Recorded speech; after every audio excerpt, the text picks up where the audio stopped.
Olá pessoal, hoje nós continuaremos o nosso assunto e o assunto de hoje nós falaremos sobre os principais produtos das abelhas. Iniciando falando sobre os produtos, existe uma gama de produtos interessantes e que às vezes as pessoas encontram no mercado e às vezes as pessoas também me perguntam, por exemplo, sobre o mel. O mel é verdadeiro? Como é que eu compro um mel que é de origem verdadeira mesmo, se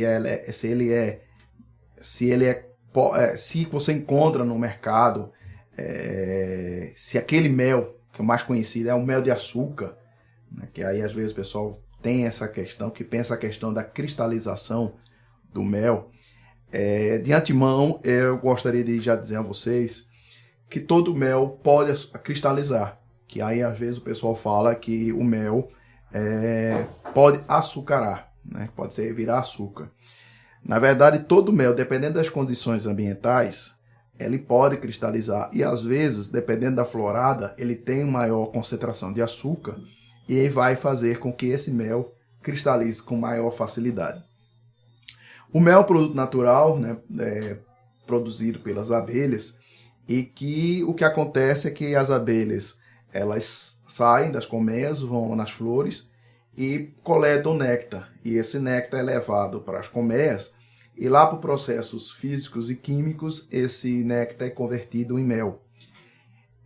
Quando você pega o mel, por exemplo, do mel de apis, esse mel, que aí você encontra facilmente a legislação na internet, no Ministério da Agricultura, você vai ver que esse mel ele tem em torno de 20% de umidade. Então, essa umidade facilita, em torno de 20%, já facilita muito a comercialização e até mesmo a exportação desse produto. Já diferente das abelhas nativas, ele tem um mel, esse mel ele é mais rico em umidade, possui mais água.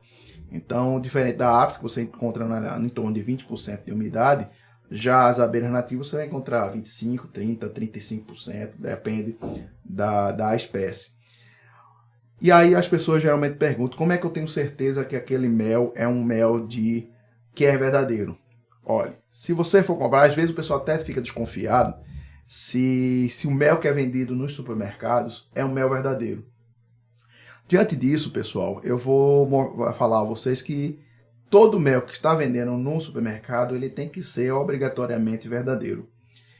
E qual é a garantia? A garantia é que existe um selo nas garrafas, que no caso eu estou segurando aqui uma garrafa de mel, que tem o SI, que é o Serviço de Inspeção Estadual. E quando é federal, é o CIF, Serviço de Inspeção Federal.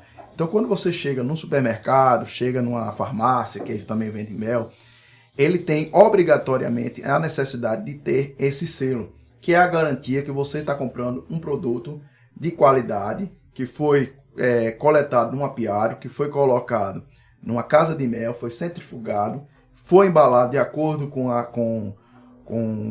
a parte de legislação de segurança, da parte de vigilância sanitária, e foi inspecionado e que entrou no comércio. Então é uma garantia que você está comprando um produto de qualidade. Já as abelhas nativas, o mel é diferenciado, não existe uma legislação que fale sobre esse mel. Então é mais difícil, você não vai encontrar esse mel vendido em supermercados. Primeiro porque você não tem esse registro.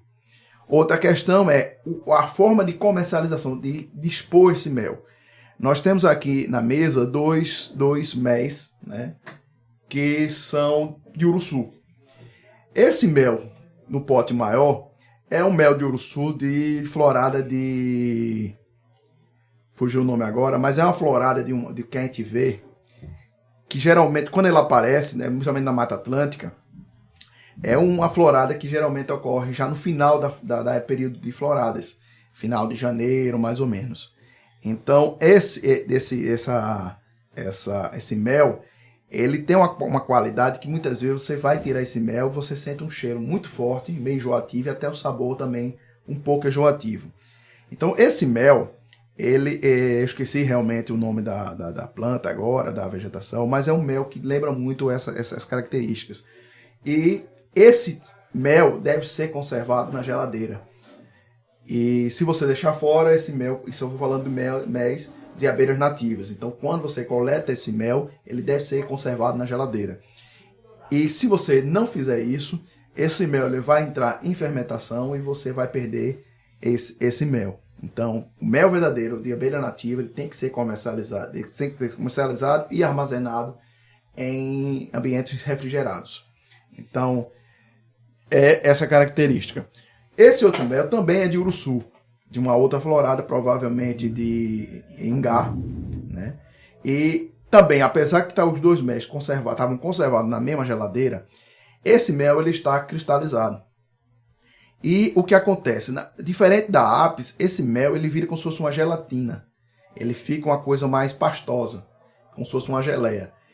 E esse mel ele fica até bom, interessante, para você colocar como se fosse um doce, muitas vezes. E é um mel, tanto daquele como hoje, como esse daqui, é um mel que, não, diferente desse, é um mel menos enjoativo. Então, às vezes, se bobear, a pessoa come mel brincando, pensando que é um doce.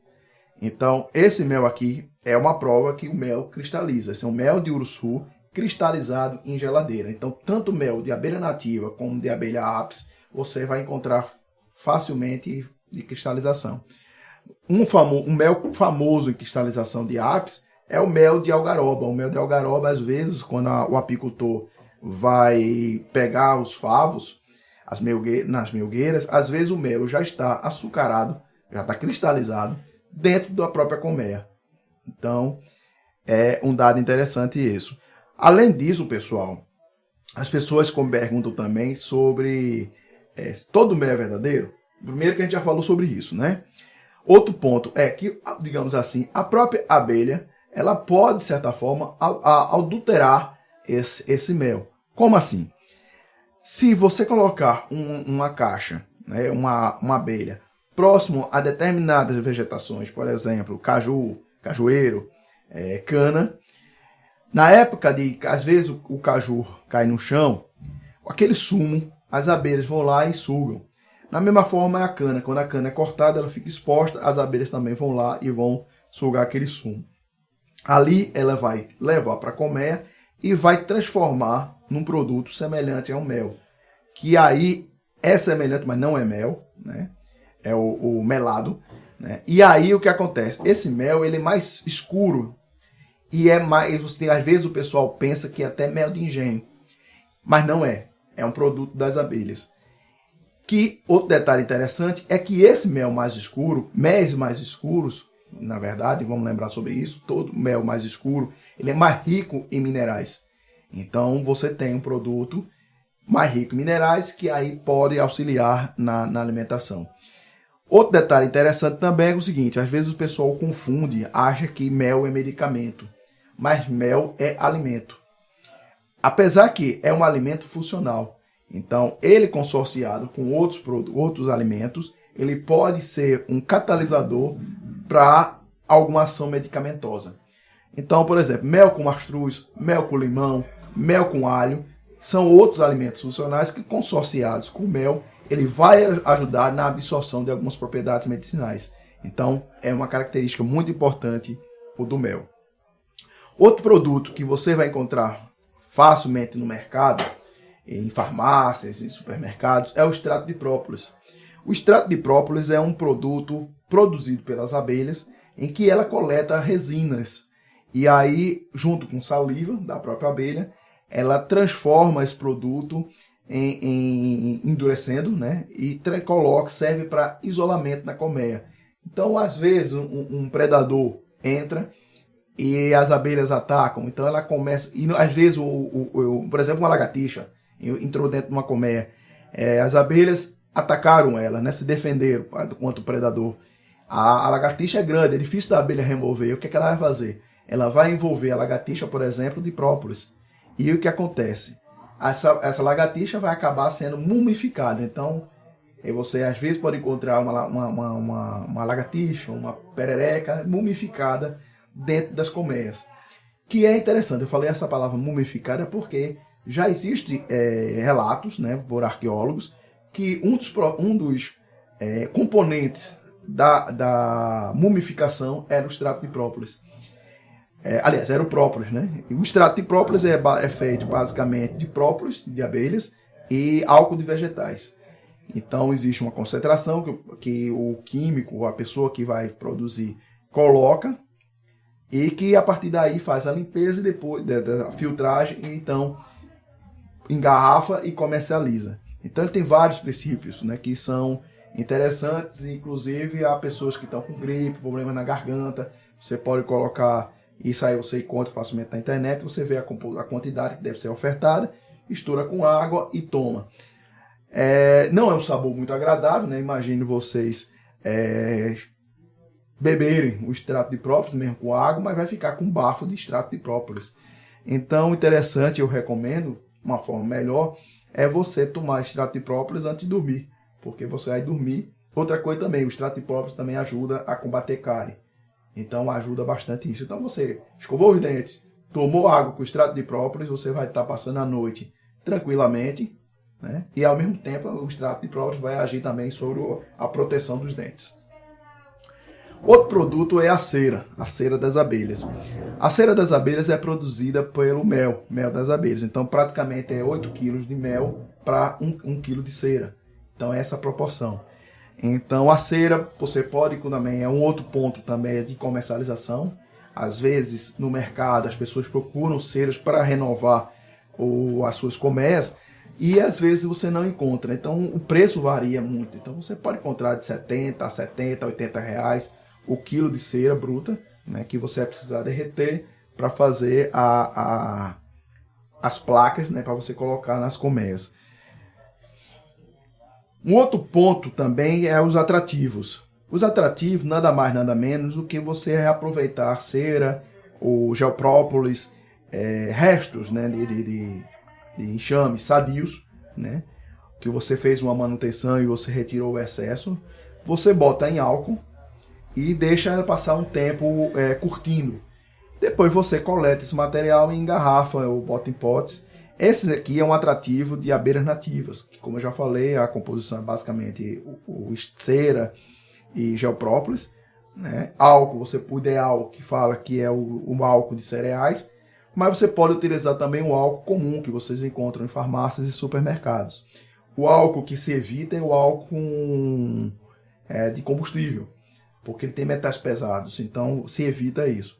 Mas basicamente é um outro produto também que você pode comercializar na internet, entre criadores, e também existe uma procura muito boa. O outro produto também de atração de abelhas é o óleo de capim-santo. O óleo de capim-santo você extrai da folha de capim-santo e esse óleo você coloca em pequenos frascos e coloca em colmeias, em armadilhas. E essas armadilhas vão coletar, vão atrair enxames de abelhas apis.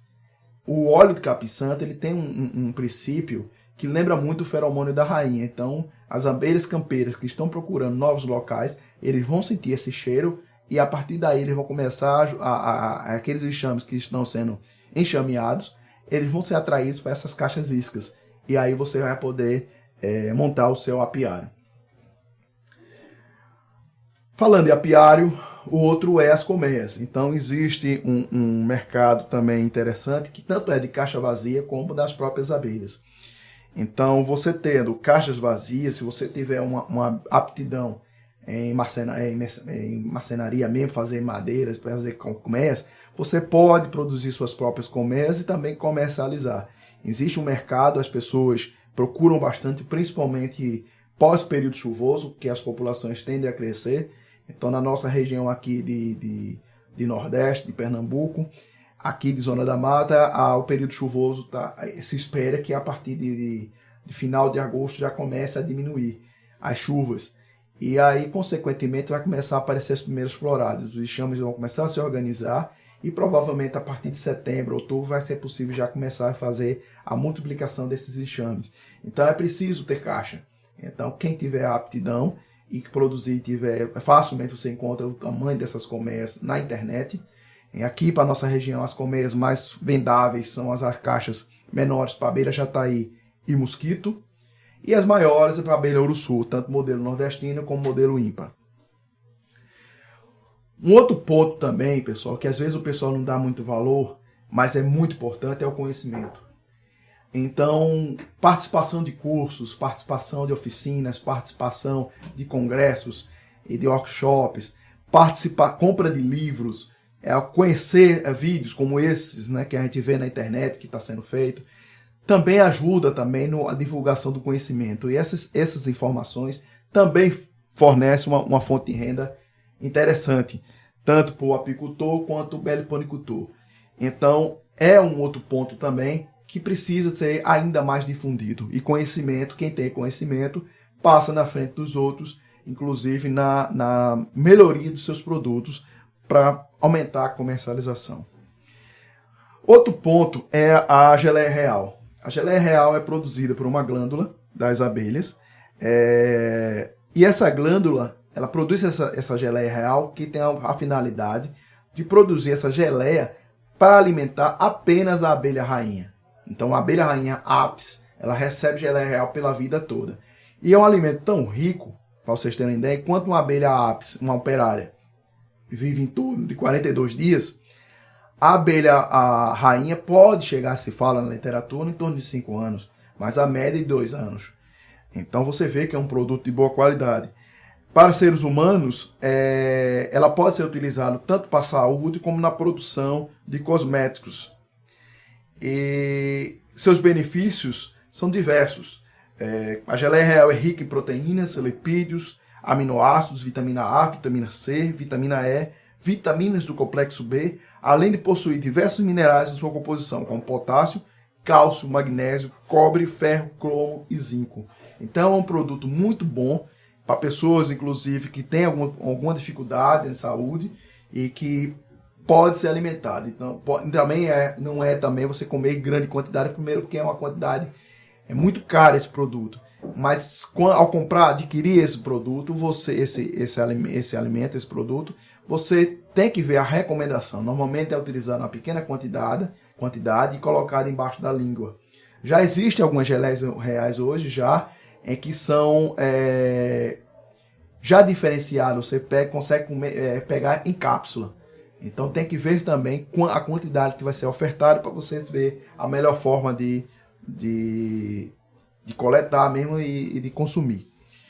E por último, pessoal, claro que existem outros produtos que também podem ser comercializados, que pode ser falado também, como sabonetes, como velas, quer dizer, existem outros mercados também que eu não falei aqui, mas que tem potencial e que tem que ver também, de acordo com o produtor, a aptidão e o que o mercado vai dizer. Mas um outro produto também que tem se destacado é a apitoxina. A apitoxina é nada mais, nada menos que o veneno das abelhas. Então, existem equipamentos que você pode utilizar e coloca nas colmeias e que as abelhas vão liberar essa apitoxina, não fazendo com que essas abelhas não venham a óbito, mas você coleta essa apitoxina e essa apitoxina é guardada e que pode ser utilizada nas propriedades terapêuticas e curativas. Então, já existe na composição contra 50 substâncias, algumas tóxicas, tanto que você pode, dependendo se a pessoa for alérgica, se abaixo de uma abelha, uma ferroando, pode ser que a pessoa venha a óbito, dependendo do grau de alergia. Mas imagine um enxame de 120 mil abelhas, 60 mil abelhas e ferroando uma pessoa. Então, dependendo da quantidade, 100, 200, 300, 600 abelhas, você pode vir a óbito. Então, mas sendo controlada, fazendo de forma correta, você pode utilizar como medicamento. A apitoxina tem alguns princípios benéficos. Então, por exemplo, é anti-inflamatória, produção de corticoides, ajuda a defesa do organismo. Analgésica, auxilia na diminuição das dores. Antidepressiva, produção de serotonina e dopamina, responsável pela sensação de bem-estar. Hipertensora, dilata os vasos sanguíneos. Então, são exemplos de princípios ativos que tem na apitoxina que pode ser utilizado na ação medicamentosa. Então, pessoal, eu acredito que existem mais produtos, mas esses são os principais produtos que nós vamos encontrar nas abelhas. É lógico que vocês vão encontrar na internet outros, que é interessante você pesquisar, e que vai ajudar bastante, tanto no conhecimento, como também no mercado de trabalho. Bem, pessoal, se você gostou desse vídeo, curta esse vídeo, se inscreva no nosso canal e clique no sininho para receber nossas notificações.